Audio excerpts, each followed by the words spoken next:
नमस्कार दोस्तों। India gate पर 50 सालों से जल रही अमर जवान ज्योति को शुक्रवार को बुझा दिया गया। एएनआई का कहना है कि इसको बुझाया नहीं गया है बल्कि नेशनल वार मेमोरियल में मर्ज कर दिया गया है या फिर उसकी लौ को उसमें जोड़ दिया गया है।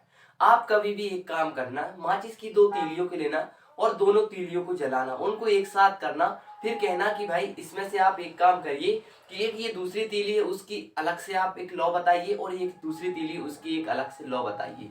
तो आज हम इसी पर चर्चा करने वाले हैं कि जो केंद्र सरकार या फिर भारत सरकार के द्वारा ये जो अमर जवान ज्योति को बुझाने का फैसला सही किया गया है या फिर गलत किया गया है। सबसे पहले आप ये झलक देख लीजिए कि किस प्रकार हमारे देश की अमर जवान ज्योति जब जलती है तो हर भारतीय को गर्व होता है। तो चलिए हम आज देखते हैं अमर जवान ज्योति की पूरी हिस्ट्री के बारे में। लोग कह रहे हैं और गोदी मीडिया आपको ये बताने की कोशिश कर रही है कि अमर जवान ज्योति जो है वो अंग्रेजों का प्रतीक है। वो हम आपको बताएंगे।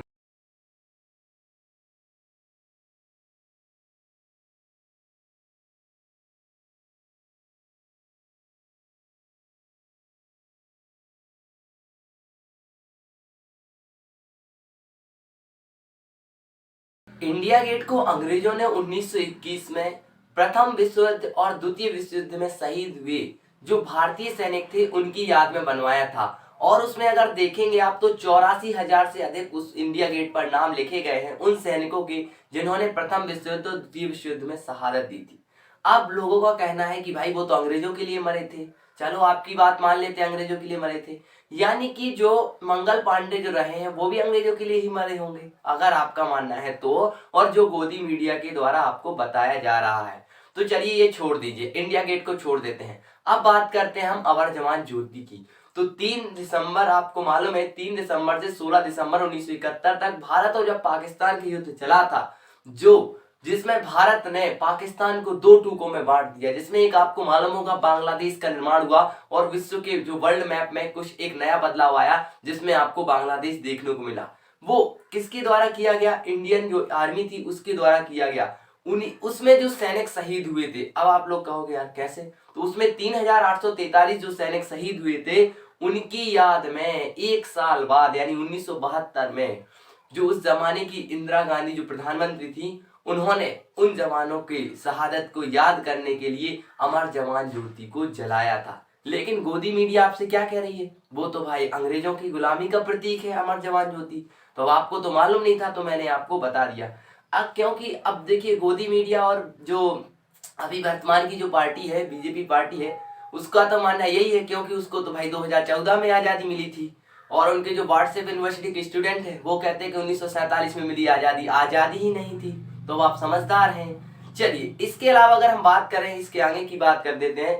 तो ये तो आप समझ गए होंगे कि अमर जवान ज्योति को कब जलाया गया, क्यों जलाया गया और किनकी याद में जलाया गया था। अमर जवान ज्योति की अगर हम बात कर ले उसमें क्या क्या आपको देखने को मिलता है। उसमें L1A1 सेल्फ लोडेड एक राइफल दिखाई देती है, उसके ऊपर एक लोहे टोप या फिर उसके ऊपर एक सैनिक का हेलमेट रखा हुआ है और उसके चारों ओर 4 कलश होते हैं जिनमें से चारों कलश कुछ विशेष पर्व पर जैसे 26 जनवरी 15 अगस्त के दिन जलते हैं। लेकिन हमेशा के लिए एक लौ जलती रहती थी। पहले इसको एलपीजी के द्वारा ही जलाया जाता था जिसका तकरीबन सालाना खर्च 6 लाख रुपए हुआ करता था। अब भाई सरकार के पास इतना पैसा है ही नहीं कि वो 6 लाख रुपए का एलपीजी का खर्च उठा पाए। भले ही सरकार 1200 करोड़ का वो मंगा लेती है, प्राइवेट जेट मंगा लेती है, 12 करोड़ की मर्सिडीज गाड़ी अपने लिए बैठने के लिए मंगा सकती है, लेकिन 6 लाख रुपए कहाँ है सरकार के पास ना। गरीब है ना सरकार तो, और तो सबके लिए पैसे हैं। अब चलिए ये तो आपका हो गया। अभी आप थोड़ी झलक देख लिए होंगे, इसके पहले ही मैंने आपको झलक दिखाई थी हमारे देश की जो जो अमर जवान ज्योति थी। अभी आपको एक मालूम होना चाहिए, एक महात्मा गांधी को एक बीट पसंद था। बीट मतलब होता है एक कोई धुन होती है जो इंडियन आर्मी के सोल्जर्स के द्वारा बजाई जाती है, वो इस बार नहीं बजने वाली है। यानी कि मोदी जी तो भाई गांधी जी के बहुत बड़े भक्त हैं लेकिन गांधी जी का ही विरोध करने वाले हैं वो। अब दूसरी बात, इसमें एक और बीट बजाने वाले हैं, कौन सी?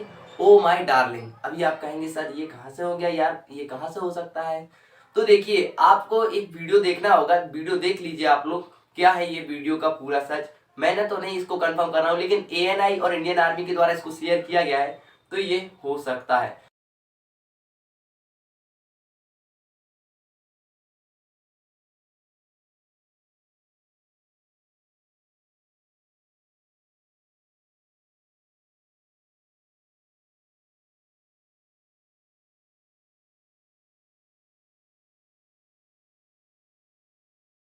चलिए अब आगे देखते हैं। अब इसके अलावा जो पुरानी जो हमारे देश की जो इंडियन आर्मी जब कभी परेड करती थी तो आपने देखा होगा कि परेड देखते ही आपके रोंगटे खड़े हो जाते थे, लेकिन इसको देखकर तो आपको हंसी मजाक और रहा होगा या फिर हंसी आ रही होगी कि यार ये किस प्रकार की परेड है। चलिए ये छोड़ देते हैं। अब आप लोगों के ऊपर है कि किस प्रकार देश की जो मोदी सरकार है वो किस प्रकार देश की जो ऐतिहासिक धरोहरों को नष्ट करने में लगी हुई है। अब आप कहेंगे कैसे लगी हुई है, तो आपको मालूम होगा सेंट्रल विस्टा प्रोजेक्ट के बारे में। सेंट्रल विस्टा प्रोजेक्ट में जिसमें आपको देखने को मिल रहा होगा इंडिया गेट का इलाका भी पूरा उसमें मर्ज कर दिया गया है। उसके अलावा जो राष्ट्रीय अभिलेखागार है, बहुत सारे जो ऐतिहासिक धरोहरें हैं 50-50, 70-70, 100-100 साल की हैं, उनको भी नष्ट करने में मोदी सरकार बहुत आगे बढ़ गई है।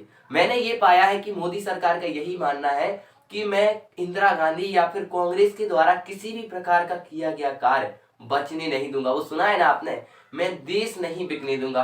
अब आप कह रहे हैं कि भाई ये तो गुलामी का प्रतीक है अमर जवान ज्योति, तो भाई रेलवे भी तो गुलामी का प्रतीक है। अंग्रेजों ने तो छोड़ी थी रेलवे, अगर वो नहीं छोड़ते तो तुम तो अभी कुछ बना ही नहीं पा रहे हो, तो फिर अभी तुम कहते कि यार वो भी हम कर देते हैं, उसको उखाड़वा के फेंकवा दोगे क्या है। ये मत करो, ठीक ना। अब आप लोगों के ऊपर है, सरकार है। अब इन जो राहुल गांधी हैं उन्हें भी अपना तर्क दिया हुआ है कि भाई हम आगे जब सरकार आएगी या फिर जब हम आएंगे तो हम उस अमर जवान ज्योति को दोबारा जलाएंगे। क्या होता अगर ये दोनों जलती रहती, क्या सरकार को घाटा गलता? तो आप लोग को यही कमेंट सेक्शन में बताना है। तो कुछ अच्छी बातें आपने समझी होंगी इस वीडियो में और कुछ बुरा लगा है तो कमेंट करके जरूर बताइएगा। मिलते हैं नेक्स्ट वीडियो में, तब तक के लिए नमस्कार।